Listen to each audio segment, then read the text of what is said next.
decidí leer los capítulos completos. Esto es totalmente anti-homilético. Si usted está aprendiendo a predicar, no lo haga. Vamos a leer los 3 primeros capítulos del Génesis. No voy a exponer los 3 primeros capítulos del Génesis porque hay incluso libros completos sobre esos 3 capítulos. Solamente vamos a tomar el relato, y vamos a puntualizar o vamos a fijarnos en ciertas partes de este relato para comprender cómo es nuestra búsqueda de Dios. Leo la palabra del Señor que dice así, NBI. Dios en el principio creó los cielos y la tierra. La tierra era un caos total, las tinieblas cubrían el abismo y el Espíritu de Dios iba y venía sobre la superficie de las aguas. Y dijo Dios, que exista la luz. Y la luz llegó a existir. Dios consideró que la luz era buena y separó las tinieblas. Y las separó de las tinieblas. A la luz la llamó día y a las tinieblas la llamó noche. Y llegó la mañana. Ese día fue el día primero. Y dijo Dios, exista el firmamento en medio de las aguas y que las separe. Así sucedió. Dios hizo el firmamento y separó las aguas que están debajo de las aguas que están arriba. Al firmamento Dios le llamó cielo. Y vino la noche, llegó la mañana. Ese fue el segundo día. Y dijo Dios, que las aguas debajo del cielo se reúnen en un solo lugar y que aparezca lo seco. Y así sucedió. A lo seco Dios llamó tierra y al conjunto de las aguas llamó mar. Y Dios consideró que esto era bueno. Y dijo Dios, que haya vegetación sobre la tierra, que ésta produzca hierbas que den semilla y árboles que den frutos con semilla, todos según su especie. Y así sucedió. Comenzó a brotar la vegetación, hierbas que dan semilla y árboles que dan fruto con semilla, todos según su especie. Dios consideró que esto era bueno y vino la noche y llegó la mañana. Ese fue el tercer día.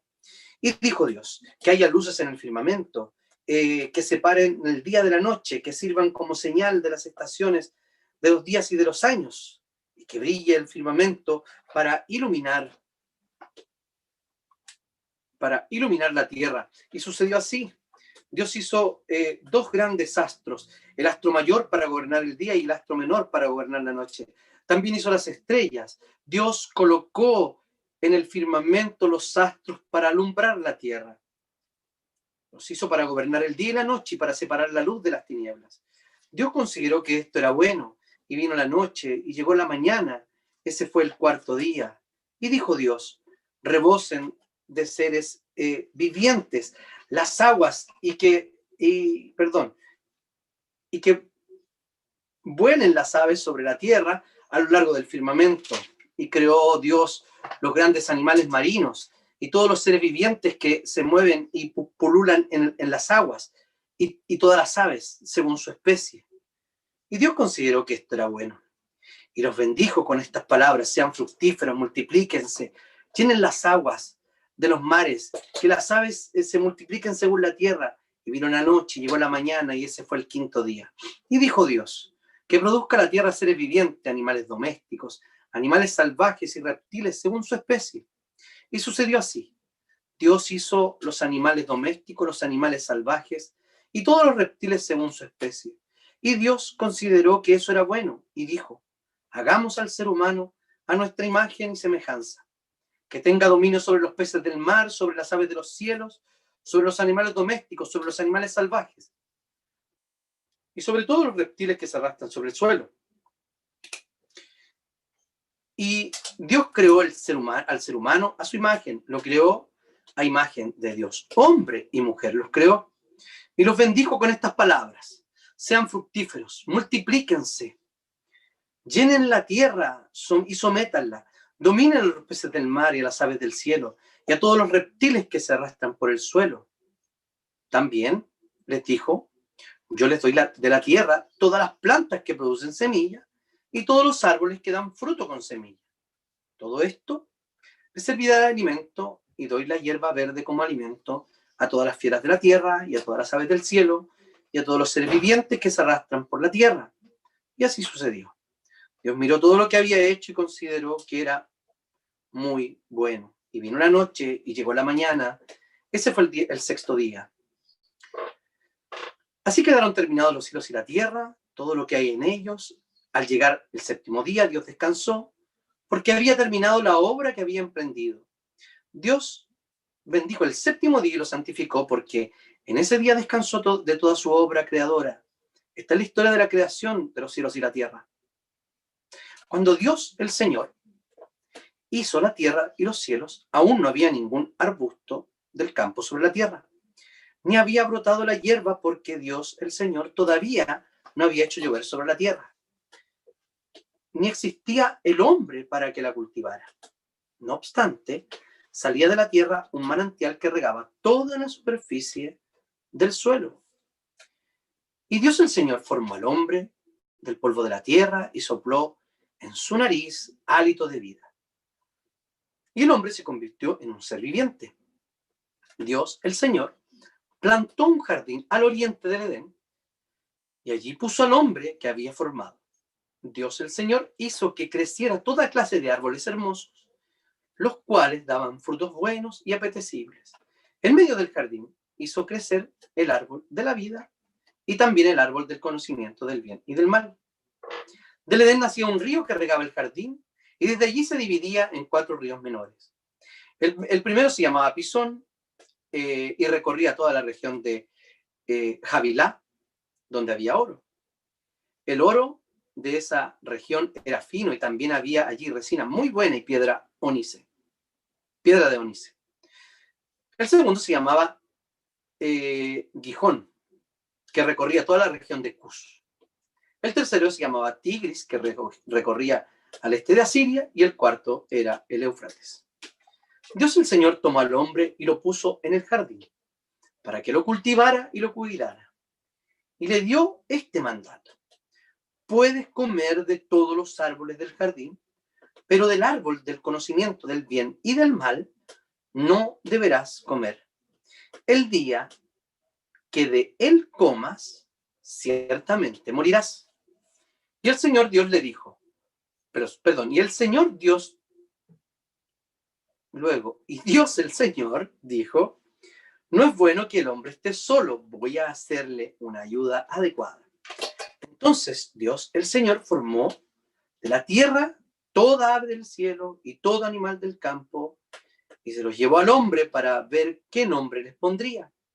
El hombre les puso nombre a todos los seres vivos y con ese nombre se les conoce. Así el hombre fue poniéndole nombre a todos los animales domésticos, a todas las aves del cielo y a todos los animales del campo. Sin embargo, no encontró entre ellos la ayuda adecuada para el hombre. Entonces Dios, el Señor, hizo que el hombre cayera en un sueño profundo y mientras éste dormía, le sacó una costilla y le cerró la herida. De la costilla que había quitado al hombre, Dios el Señor hizo a una mujer y se la presentó a Adán, el cual exclamó, esta sí es hueso de mis huesos y carne de mi carne. Se llamará mujer porque del hombre fue sacada. Por eso el hombre deja a su padre y a su madre y se une a su mujer, y los dos se funden en un solo ser. En ese tiempo el hombre y la mujer estaban desnudos, pero ninguno de los dos sentía vergüenza. La serpiente era más astuta que todos los animales del campo que Dios el Señor había hecho. Así que le preguntó a la mujer, ¿es verdad que Dios les dijo que no comieran de ningún árbol del jardín? Podemos comer del fruto de todos los árboles, respondió la mujer. Pero en cuanto al fruto del árbol que está en medio del jardín, Dios nos ha dicho, no coman de ese árbol, ni lo toquen, de lo contrario morirán. Pero la serpiente le dijo a la mujer, no es cierto que van a morir. Dios sabe muy bien que cuando coman de ese árbol, se les abrirán los ojos y llegarán a ser como Dios, conocedores del bien y del mal.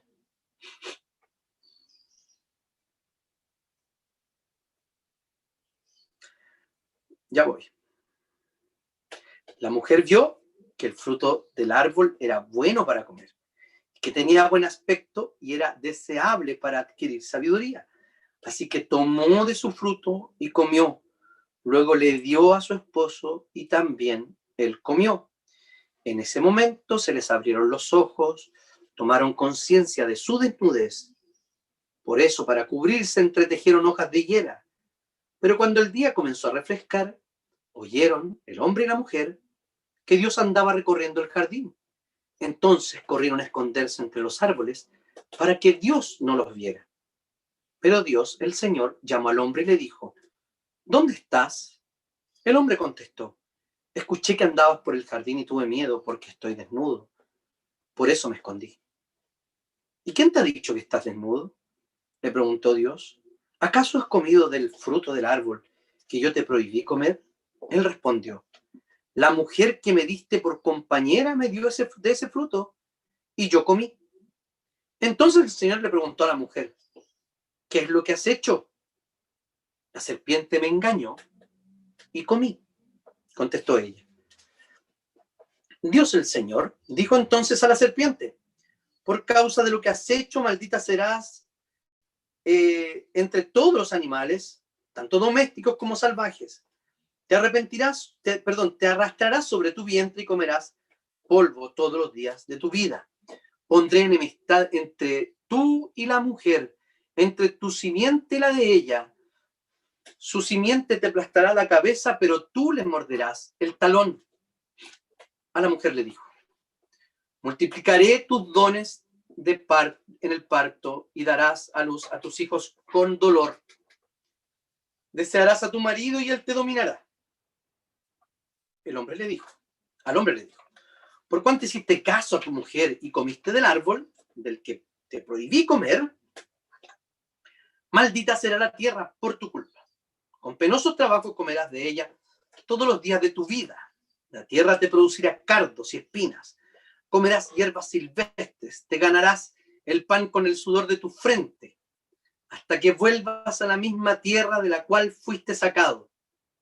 Porque polvo eres y al polvo volverás. El hombre llamó Eva a su mujer, porque ella sería la madre de todo ser viviente. Dios, el Señor, hizo ropa de pieles para el hombre y su mujer y los vistió. Y dijo: el ser humano ha llegado a ser como uno de nosotros, pues tiene conocimiento del bien y del mal. No vaya a hacer que extienda su mano y también tome del fruto del árbol de la vida y lo coma y viva para siempre. Entonces Dios, el Señor, expulsó al ser humano del jardín del Edén para que trabajara la tierra de la cual había sido hecho. Luego de expulsarlo, puso al oriente del jardín del Edén a los querubines y una espada ardiente que se movía por todos lados para custodiar el camino que lleva al árbol de la vida. Oremos al Señor. Señor, te damos infinitas gracias por la lectura de tu palabra, porque, Señor, tú nos hablas por medio de ella, porque podemos también hoy día, Señor, en tu día, escucharla y poder ser edificados con ella. Te agradecemos, Señor, infinitamente. Háblanos, Señor, limpia mis labios, usa mi corazón, mis pensamientos, para edificar a tu iglesia. Oramos en el nombre y en los méritos de tu Hijo Jesucristo. Amén.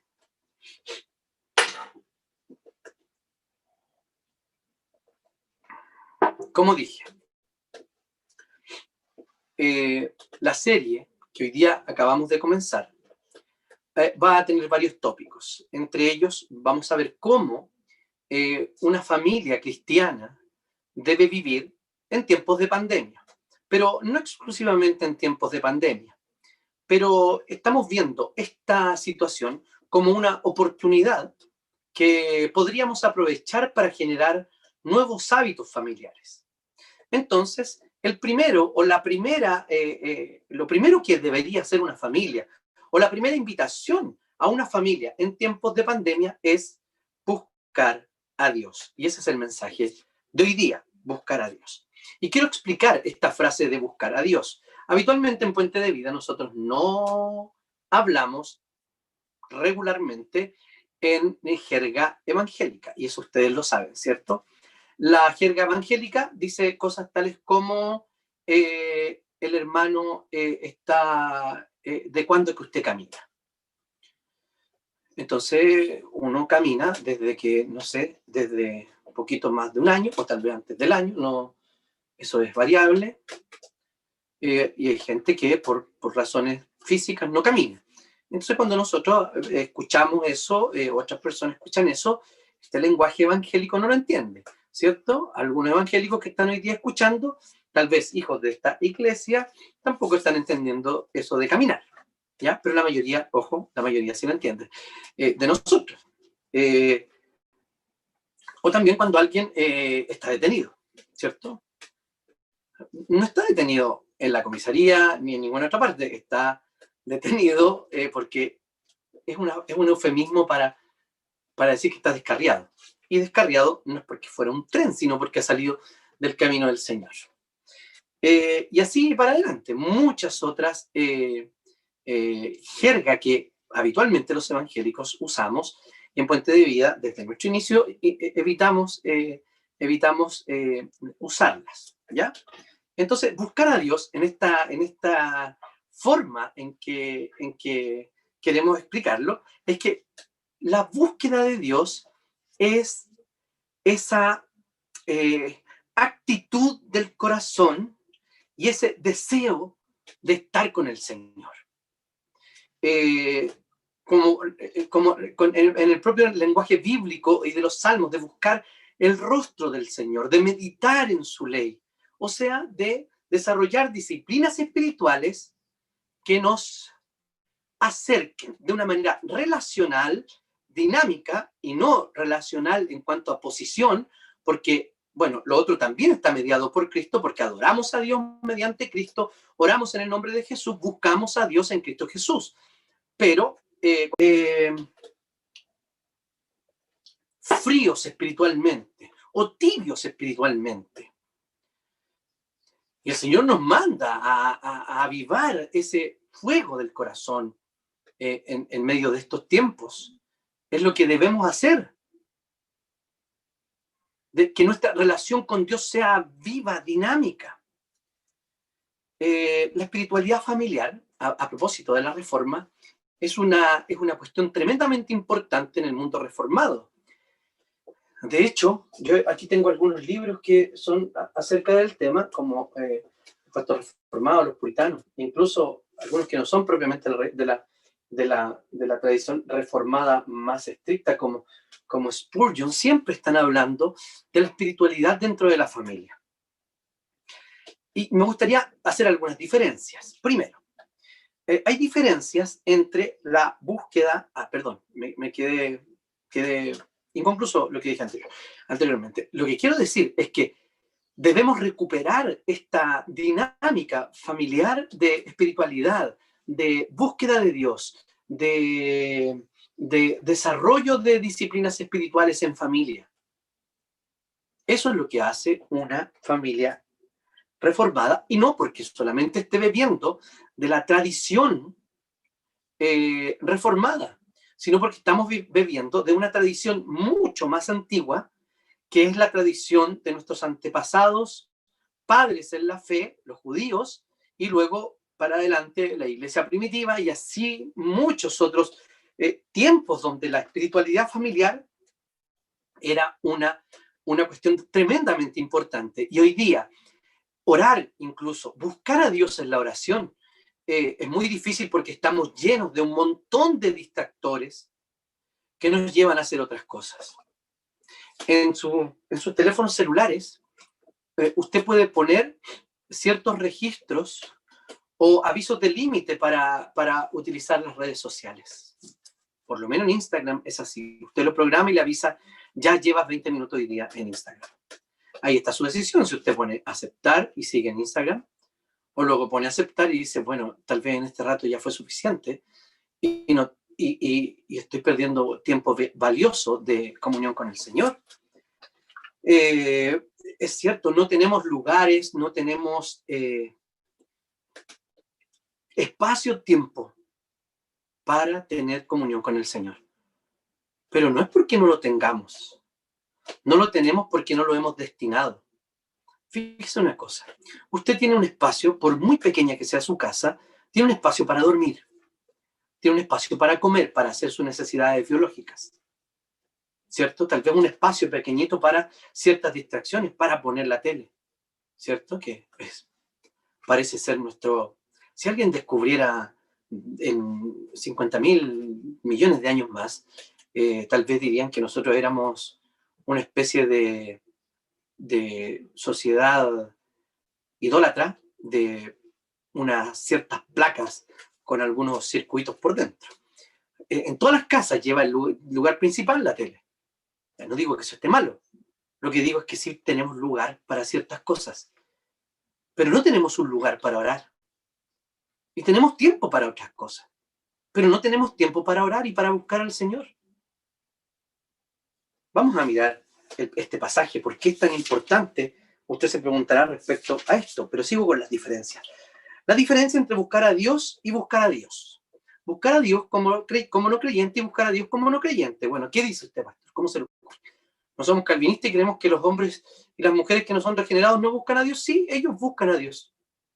Lo que pasa es que no buscan al Dios de la Biblia. Están buscando y deseando lo eterno, lo trascendental, lo justo, lo bueno y todo lo lindo de la vida. ¿O no?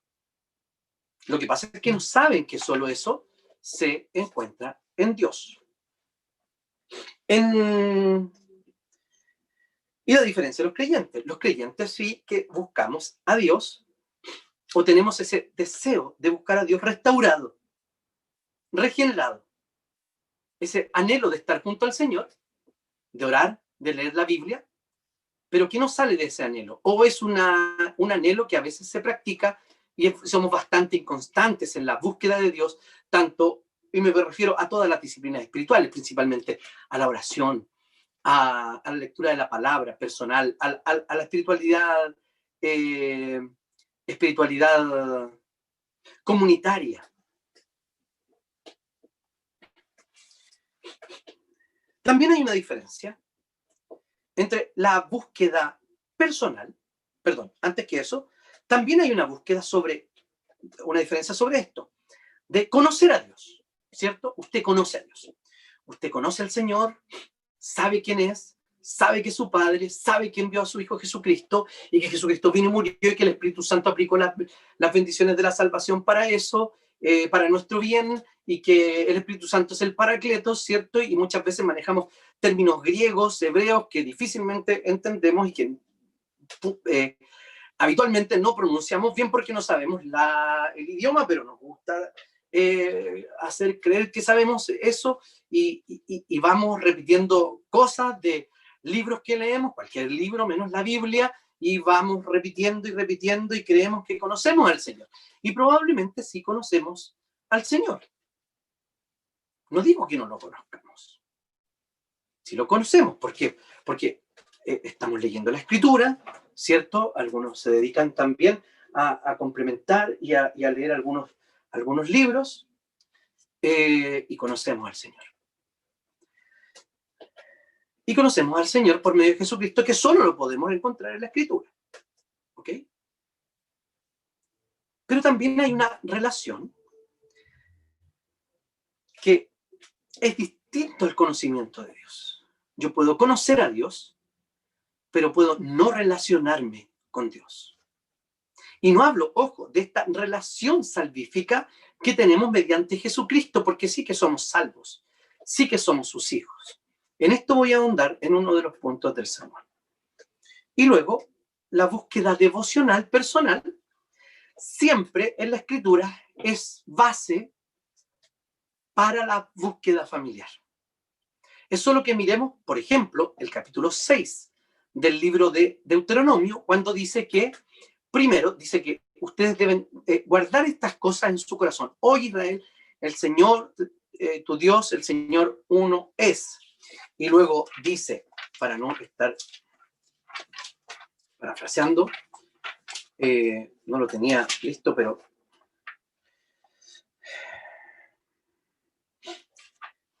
escucha Israel, el Señor, nuestro Dios, es el único Señor. Ama a tu Dios con todo tu corazón y con toda tu alma y con todas tus fuerzas. Grábate en el corazón estas palabras que hoy te mando. Incúlcaselas continuamente a tus hijos. Lo primero y el requisito para una búsqueda familiar de Dios es una búsqueda personal. Y cuando tiene hijos chicos, búsqueda personal de los padres. Pero ya cuando los hijos están un poco más grandes, deben también responsabilizarse de su vida espiritual. O sea, todos nuestros jóvenes que ya han hecho profesión pública de fe han dicho, sí, yo creo en el Señor Jesucristo y tengo una relación personal con Él. Confirmo la promesa que han hecho mis padres. Entonces, muchachos, háganse cargo de su relación con Dios, de su búsqueda personal del Señor. Y luego esto va a redundar en una búsqueda familiar. Entonces, llevamos bastante tiempo, pero voy a tratar de ir siendo breve. El deseo, en primer lugar, el deseo original de buscar a Dios. Vemos aquí en el relato que hay una creación perfecta, ¿cierto? Hay un lugar perfecto, bueno, ordenado, diseñado para la adoración, para el trabajo y para la comunión. Es lo que tenemos acá. De hecho, yo quise leer, traté de evitar los primeros versículos, pero necesitaba que leyéramos exactamente lo que decía la palabra del Señor para ver el contexto en que el ser humano había sido creado. El ser humano es, una creación particular. ¿Por qué? Porque todo fue creado con la voz de Dios, con la palabra de Dios. Hágase, produzca, etc. Sin embargo, gracias. Sin embargo, lo que vemos acá, cuando habla del ser humano, hay un diálogo intratrinitario que dice, hagamos. Yo me inclino más por eso, que como hablan los reyes, que le llaman el plural majestático. Creo que aquí hay una hermosa, no solo en este texto, sino en todo el relato, una hermosa semilla trinitaria. Hagamos al ser humano a nuestra semejanza, a nuestra imagen, y que tenga dominio. Básicamente, ser humano significa ser imagen de Dios. Y todos los seres humanos, por muy buenos o malos que seamos, somos todos imagen de Dios, ¿ya? La imagen de Dios está presente en cada uno de los seres humanos. Lo que pasa es que aquellos que están todavía bajo el dominio del pecado y que no han sido regenerados por el Señor, probablemente nunca lo serán y irán al infierno, pero otros que, como éramos nosotros, teníamos nuestro espejo quebrado y reflejábamos distorsionadamente los atributos divinos, nosotros hoy día estamos siendo reparados por el Espíritu Santo a la imagen ya no de Adán, sino a la imagen del verdadero hombre que es nuestro Señor Jesucristo. Entonces, la creación, como dije, es un lugar perfecto y fuimos creados a imagen de Dios, con las manos de Dios. Dice que tomó el Señor del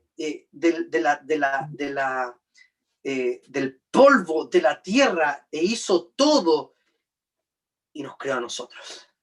Y luego a Eva la hace de una parte del hombre, que es de la costilla. Entonces, produzca, crezca, etc. Pero aquí hay una creación especial de Dios. ¿Por qué? Porque la relación que tiene Dios con el resto de la creación es distinta a la que tiene con nosotros. La creación no busca a Dios. De hecho, la creación está afectada por el pecado, pero sigue dando muestras de la gloria, de la infinidad y de la inteligencia maravillosa de Dios. Sigue haciéndolo a pesar de que está bajo maldición y a pesar de que está gimiendo, como dice Romanos, por la manifestación de los hijos de Dios. Entonces, esta tierra ha sido maravillosamente creada. Estamos, la imagen de Dios, solo si somos imagen de Dios podemos ser dignos y es el sello en nosotros de Dios. Entonces el escenario es perfecto, existe un corazón inclinado a la comunión con Dios, a servirle, a obedecerle, una relación perfecta, pero una relación que está en desarrollo. Ellos debían obedecer una ley que el Señor les había puesto porque había un pacto. Entonces, sigamos. Esa comunión con el Señor era perfecta. Y el corazón humano estaba inclinado a buscar a Dios. No sabemos cuánto tiempo pasó. De hecho, aquí podemos ver dos versiones del relato de la creación. Uno más enfocado en la creación del ser humano, de cómo lo pone en el Edén, y el otro más enfocado en los días y en otras cosas, digamos, otra perspectiva del relato, pero son el mismo relato. Y luego nos habla del árbol, nos habla del pacto, etc. Nos pone en el uno características del ser humano, y en el otro nos pone ciertas y mandatos que le dio al ser humano, que es el llamamos mandato cultural, y acá también les manda una restricción del pacto, que era comer de todos los árboles excepto del árbol del conocimiento del bien y del mal. Entonces, como dije, hay una relación dinámica. Y nuestro corazón anhela este tipo de relación, ¿o no? ¿O usted nunca ha pensado, hoy me gustaría ser un hombre, ser una mujer de oración? ¿Nunca ha pensado en eso? O sea, si nunca ha pensado en eso, hágase ver, porque tiene un problema grave. ¿O no le ha gustado, o no le gustaría a usted pensar, de repente, me gustaría ser tan bueno para leer la Biblia como tal hermano? Bueno, no sabemos si el hermano lee en realidad la Biblia, pero usted cree que sí. Entonces se pone esa meta y dice, me gustaría leer la Biblia completa año tras año. Tenemos esos anhelos, porque anhelamos esa relación perfecta, pero también dinámica con el Señor, que tenían nuestros primeros padres. ¿O usted siempre desea pecar? O incluso cuando peca, no desea pecar, como dice Pablo en el 7 de Romanos. Bueno, si no le pasa eso también, tiene que hacerse ver, ¿ya? La relación dinámica, habitual, en el 3.8 nos indica que cuando el día comenzó a refrescar, oyeron el hombre y la mujer que Dios andaba recorriendo el jardín. Entonces corrieron a ocultarse. Parece que era una rutina divina de ir Dios al jardín del Edén y a visitarlos, a buscarlos. Incluso en esa relación perfecta, iba el Señor, y no sé, aquí esto no lo dice la Biblia, así que yo voy a inventar un relato. Es probable que haya conversado con ellos. Aquí el Señor le hace 3 preguntas que sí sabía la respuesta. Yo me pregunto, ¿acaso en otros momentos no le hizo preguntas que también él sabía la respuesta? Claro que sí. Es muy probable. Y el Señor les decía, bueno, ¿y cómo estuvo el día? No sé. Estoy rayando en agregarle palabras a la Biblia. Entonces, pero aquí nos da una indicación súper interesante. Que había una relación, que hablaba con ellos cada tarde. Qué lindo de haber sido el lugar. Inimaginable. Entonces, el contexto era un contexto desafiante, no era un contexto absolutamente libre de cualquier riesgo. ¿Qué quiero decir con esto? Primero, ¿por qué no era libre de cualquier riesgo? Porque había una cosa que cumplir. O sea, era desafiante porque estaba el árbol de la vida y estaba el árbol del conocimiento del bien y del mal. Pero fíjense cómo relata la Escritura estas cuestiones. Dice lo siguiente, dice que Adán recibe el mandato primero ¿de qué? De que puede comer de todos los árboles del fruto. O sea, Adán aprende que es libre de comer de cualquier árbol, incluido el árbol de la vida. O sea, ¿qué plenitud más grande? Absoluta plenitud. Comer del árbol de la vida, comer de todo árbol que estaba allí, de frutos maravillosos.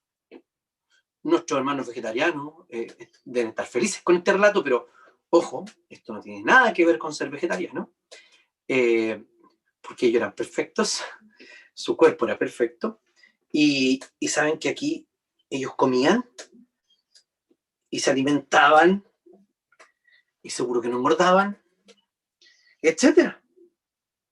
Eran plenos, una plenitud máxima, con Dios, con el entorno.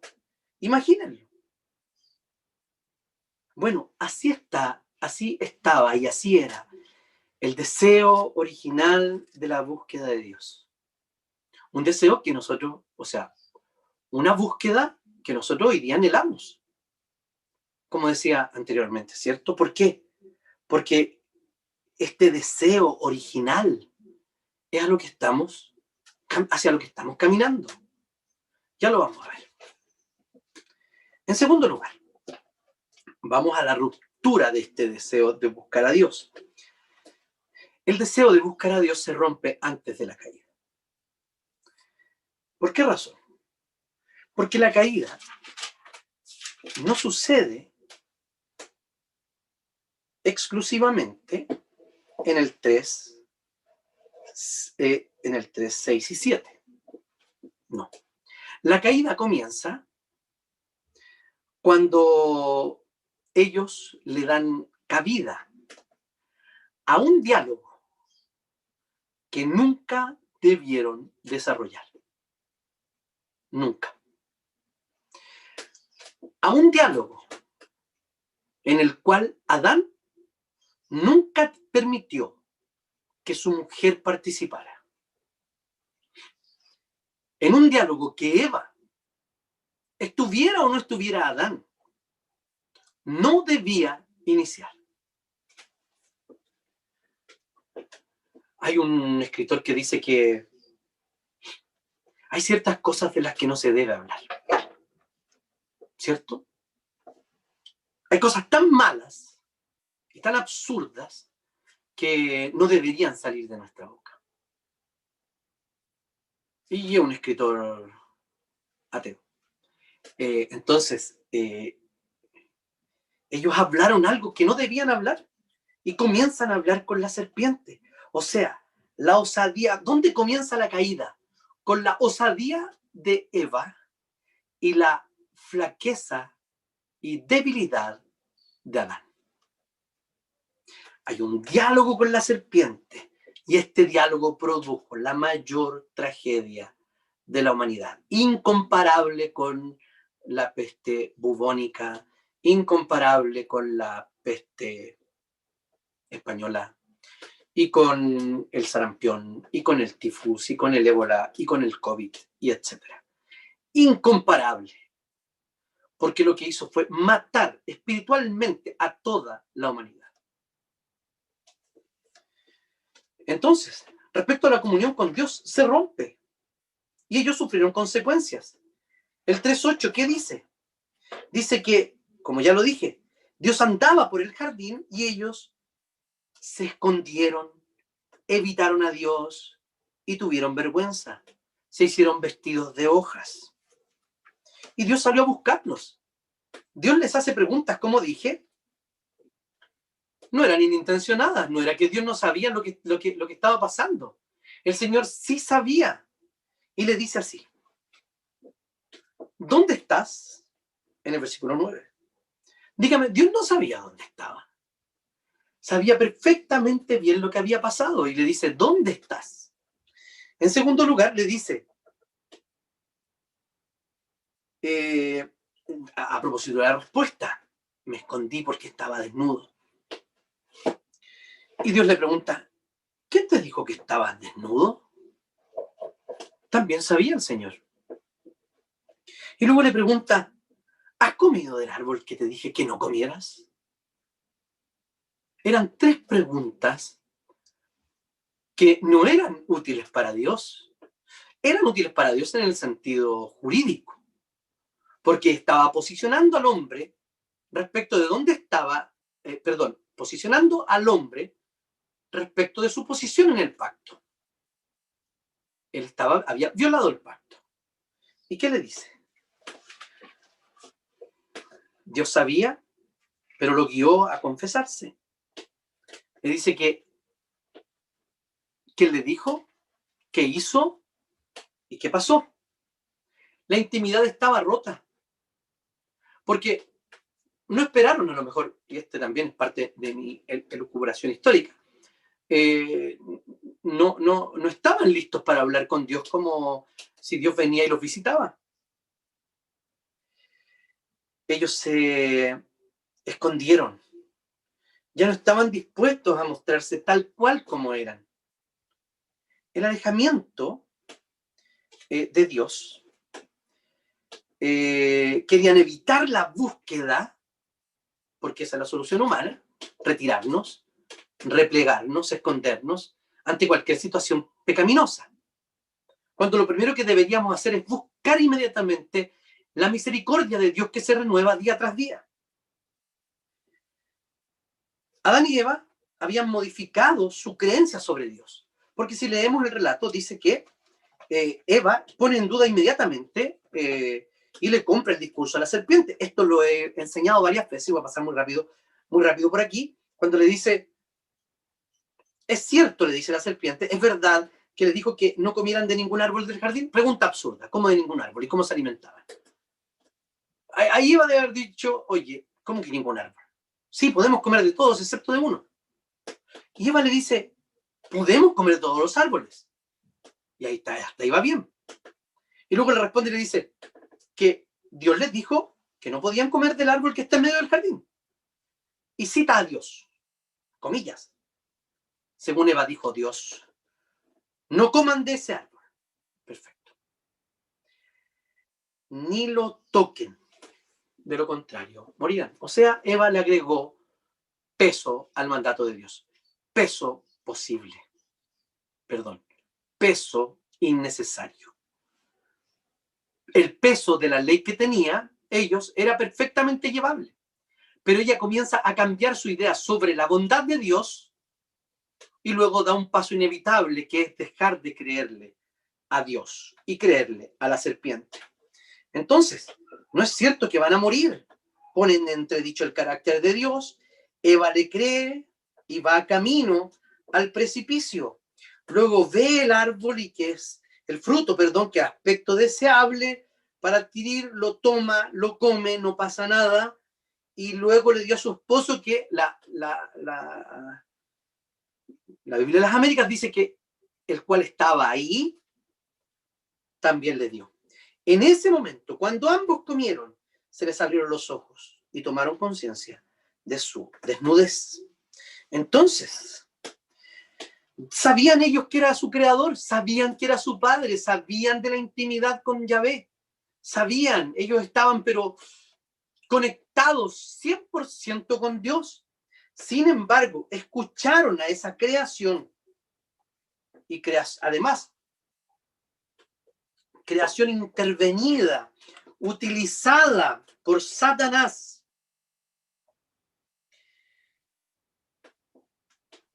Ese es el origen, ¿cierto? Sabían que Dios era santo, pero en algún minuto le creyeron a la serpiente. Déjeme hacerle esta pregunta. ¿Quién es Dios para usted? Usted me va a contestar. Es mi padre. Y está bien. Yo soy su hijo. Él me salvó y mandó a mi hermano mayor, a Jesucristo, a morir y a pagar los pecados por mí. Ese es Dios. Solucionó el problema de la caída mediante Jesucristo. Y si yo le dijera, ¿cuántas veces habla diariamente con ese Padre amoroso, misericordioso, bueno, que envió a su Hijo para salvarlo, y que soluciona el mayor problema de la humanidad y el mayor problema suyo, que era el pecado? Si yo le pregunto cuántas veces usted habla con él, y su respuesta sería, la verdad es que hace tiempo que no lo veo, y hace tiempo que no lo llamo, eso quiere decir que usted tiene una relación disfuncional con el Padre. Lo mismo que le diríamos a un hijo que tiene una perfecta noción de quién es su papá, que conoce muy bien quiénes son sus defectos y sus virtudes, que sabe exactamente cómo va a reaccionar su padre, que sabe el color que le gusta, que sabe todo, pero que no habla con él, que no se relaciona con él, que no lo llama. que no le pregunta cómo está. Claramente allí, un psicólogo le diría, usted tiene una relación disfuncional con su papá. Algo tiene que hacer. Si usted no habla con Dios, si usted no le busca, pero como dije al principio, tiene el conocimiento correcto sobre quién es Dios, pero no lo está buscando día tras día, usted tiene una relación disfuncional con el Padre. E insisto, y tiene que tomar cartas en el asunto. Porque Dios ya ha tomado cartas en el asunto.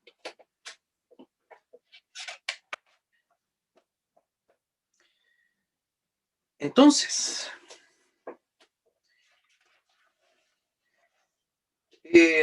y seguimos en este mundo caído. En tercer y último lugar, la restauración del deseo de buscar a Dios. Fíjense que en el relato, cuando nosotros vemos acá, es así. La serpiente habla, la mujer escucha, el hombre también escucha. La mujer responde y toma un diálogo con la serpiente y come. Luego come el hombre, ¿cierto? Luego aparece Dios y les pregunta. Hace las preguntas pertinentes y Adán, teniendo la oportunidad de decirle, sí, es verdad. ¿No le ha pasado a usted que se podría evitar tremendas, una cantidad de dolores de cabeza y de malas relaciones personales con el solo hecho de pedir disculpas? En estas últimas semanas he tenido experiencias de ese tipo. Que simplemente, si personas me hubiesen dicho, ¿sabes qué? Nos equivocamos. Hicimos esto mal. Yo hubiese entendido. ¿Por qué? Porque yo, infinidad de veces, hago cosas malas, me equivoco, me adelanto, me ataranto. Siempre. ¿No le parece que es mejor pedir disculpas y reconocer el pecado, el error, la falta, antes de defender como gato de espalda mi reputación? ¿Qué prefiere? ¿Reputación o carácter? Si quiere reputación, siga defendiéndose, no pida disculpas y hágale creer a su entorno que usted es perfecto. Dios le conoce. ¿Qué es lo peor o lo mejor de este asunto? Entonces, esta restauración, Adán no hizo nada. Pero, seguimos en el relato, ¿cierto? Entonces dice, la mujer vio que el árbol era bueno, comió, bla, bla, bla. Esto ya lo dije. Luego, el Señor le pregunta a Adán y él dice, la mujer que me diste por compañera me dio de ese fruto y lo comí. O sea, hay dos responsables aquí en este tutti frutti. Primero es la mujer, ahí está, que tú me diste. Yo no la elegí. Tú me la hiciste para mí y es verdad, no había entre las bestias del campo ¿cómo se llama? Una ayuda correspondiente para mí, una ayuda idónea, como dice el capítulo 2, y claro, tú me hiciste caer en el sueño y ni siquiera me preguntaste y me trajiste a esta mujer, por mejor era estar solo que mal acompañado. Tú tuviste la culpa. Y ella también tuvo la culpa porque ella se metió allí a ese árbol que yo, no sé, y quizás qué cosas más pasaron por la mente de Adán. Y el Señor le dice, ok, Adán, vamos a ver. ¿Y tú? No, si fue la serpiente. Y el Señor sigue, ok. Y la gala portillando, habitualmente portillando. ¿Y tú? Serpiente. Y la serpiente no responde nada. Entonces le dice, tú que hiciste esto, te vas a arrastrar, vas a comer polvo, va, listo. Y le da la condena a la serpiente. ¿Cierto? ¿qué hace? ¿Qué hace con esto? Lo que hace es ponerse inmediatamente del lado de la humanidad. Fíjense, uno tiende a pensar de que, bueno, ¿dejaron de ser hijos o no dejaron? Ellos murieron espiritualmente, pero no dejaron de ser. Es muy rara esta relación, porque Dios al que ama disciplina. No los elimina, los disciplina, los castiga, pero les da una nueva esperanza diciéndoles que te arrastrarás sobre tu vientre y comerás polvo todos los días de tu vida. Pondré enemistad entre tú y la mujer, entre tu simiente y la de ella. Su simiente te aplastará la cabeza y tú le morderás el talón. O sea, inmediatamente Dios hace un pacto de gracia, porque aquí no hay ninguna cosa que ellos habían cumplido. De hecho, estaban muertos espiritualmente. Promete la esperanza de la solución final del pecado y de la caída. El Señor inmediatamente da a la serpiente y luego va subiendo. Y vuelve a la mujer y le habla de los dolores de parto y de que ella tiene que obedecer a su esposo. Y luego, al que le hace caso a la mujer le dio dolores de parto, a la serpiente le dio arrastrarse, y al hombre esperaba decir, bueno, algo me tocará a mí. Sin embargo, le toca algo a toda la tierra con el hombre. ¿Cómo hiciste esto? La tierra será maldita por tu culpa. Toda la tierra. Y por eso que el contexto cambia y la creación que les era amigable ahora les era absolutamente contraria. Pero el Señor ya había restaurado, ya había dado la promesa. Ya hubo consecuencias, es cierto. Aquí estamos nosotros entonces, en esa misma condición, no muertos espiritualmente, sino que restaurados en ese deseo de búsqueda. Me gustaría, si Luis puede mostrar una diapositiva, y yo quiero insistir, la verdad es que estoy bastante pasado en el tiempo que había planificado, pero es el día del Señor, así que les ruego paciencia. El Señor dedicó estas 24 horas para su servicio. ¿Se acuerdan del relato? Un día, 2 días, 3 días. San Agustín hablaba de la condición de los seres humanos respecto a su relación con Dios, y vamos a ponerlo muy agustinianamente respecto del deseo del corazón del ser humano. Miren lo que dice allí. Dice que era el hombre en estado de santidad original, era capaz de pecar y capaz de no pecar. De eso se trataba la obediencia, de tener el árbol del conocimiento del bien y del mal allí y simplemente decidir por amor a Dios y por ver que todo lo demás estaba disponible para mí, para mi satisfacción, para mi plenitud, y no comer de ese árbol. Era una actitud del corazón, no tenía nada el árbol. No era manzana ni plátano y lo que hubiese sido. Da exactamente lo mismo, era ese árbol del que no debían comer. Luego, cuando cae el ser humano, sigue siendo capaz de pecar, pero es incapaz de no pecar. Y ahí tenemos el estado de muerte espiritual en el que están las personas que no han sido restauradas. Y lo que pasa es que ahí creemos que estamos nosotros, que somos incapaces de no pecar. No estamos en ese estado. Estamos en un estado de gracia, en un estado regenerado, donde es capaz de pecar, porque claramente pecamos, y capaz de no pecar. Ojo, esto nunca sucede en un creyente en una línea continua y indefectiblemente vamos siempre a pecar o vamos siempre no pecar. No, somos capaces. Y por eso que en el capítulo 7 de Romanos va hablando de esta lucha contra el pecado. Y es la lucha que tenemos que dar. Porque si yo digo, no, yo soy incapaz de no pecar, si yo soy pecador, no sé qué, usted está diciendo que no ha sido regenerado, que el Espíritu Santo no ha trabajado en su vida, que su corazón no es sigue siendo de piedra, que la ley del Señor no está escrita en su corazón, que usted no es parte del nuevo pacto, que Jesucristo resucitó por nada. Nuestra confesionalidad, perdón, y voy a seguir allí. para que retiremos la diapo. Estamos anhelando el deseo anterior, ¿cierto? De buscar a Dios, de no pecar nunca.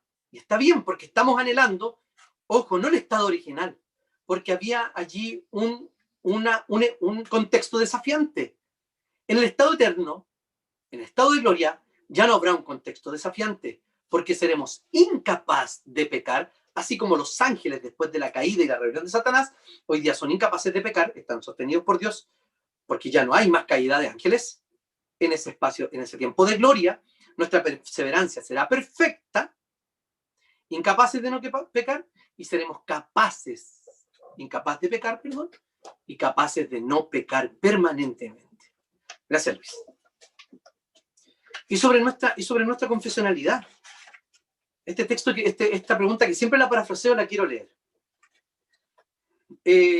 La pregunta 7 y 8 del Catecismo de Heidelberg dicen así: ¿de dónde procede esta corrupción de la naturaleza humana? La respuesta es: de la caída y de la desobediencia de nuestros primeros padres Adán y Eva en el paraíso. Por ello nuestra naturaleza ha quedado de tal manera corrompida que todos somos concebidos y nacidos en pecado. Y ahí quedamos nosotros. Si somos pecadores, somos miserables, somos valiosos para el Señor. Esa no es la descripción de los hijos de Dios. La pregunta 8 es muy atingente y dice: ¿estamos corrompidos que somos totalmente incapaces de hacer el bien e inclinados a todo mal? Y la respuesta es así: ciertamente. Si no hemos sido regenerados por el Espíritu de Dios, solo estamos inclinados permanentemente al mal si no hemos sido regenerados. Todo aquel que ha sido regenerado por Dios tiene tendencia hacia Dios, hacia buscarle. Ese deseo, ese anhelo ha sido restaurado por el Señor. Entonces, aquí estamos buscando a Dios nosotros, tratando de acercarnos permanentemente al Señor en términos de la relación. Entonces le hago la siguiente pregunta: ¿tiene clara su relación con Dios? ¿Es un hijo? Y le repito, entonces, ¿por qué habla tan poco con él?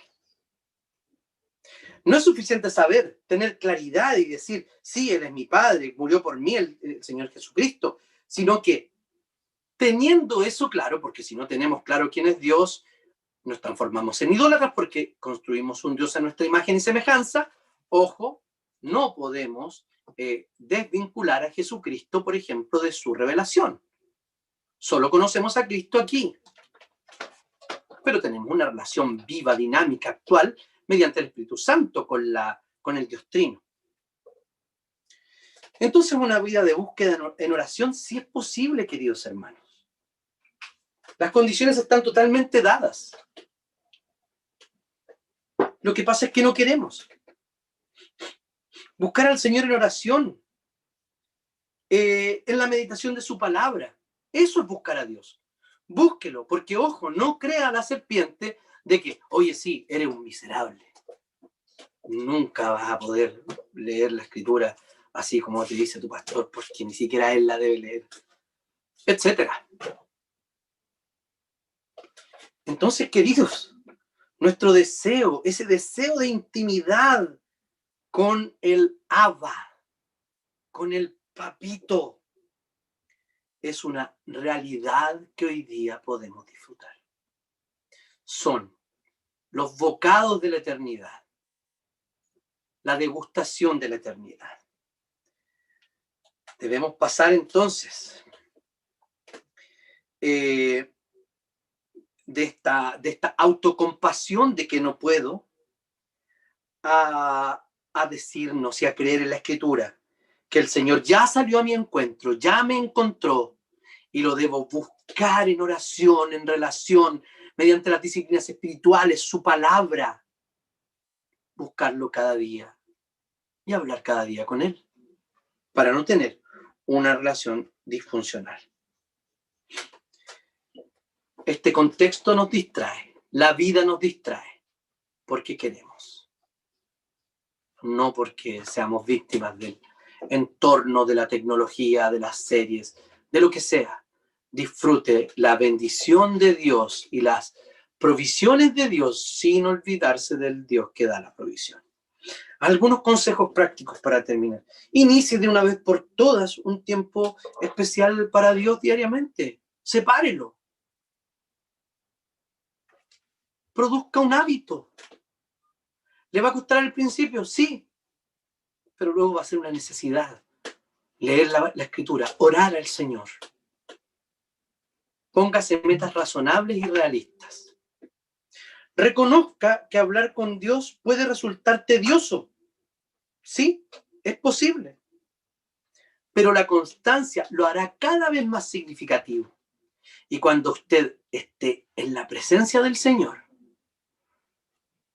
de verdad, no hablo del corandeo, que estamos todo el día en la presencia de Dios, sino ese momento especial de oración, de intimidad, no va a querer salir de allí. Viva lo que cree respecto a su relación con Dios. Luego de eso, inicie una disciplina familiar de búsqueda del Señor. Tenemos las condiciones dadas. Dios ya nos buscó. Dios ya nos encontró. Su búsqueda fue sacrificial. La nuestra es relacional. Él nos buscó y nos salvó, hizo un pacto. Hoy día tenemos las puertas abiertas al trono de la gracia. Aprovechemos aquello que Dios, hermanos. Oremos. Señor, te agradecemos y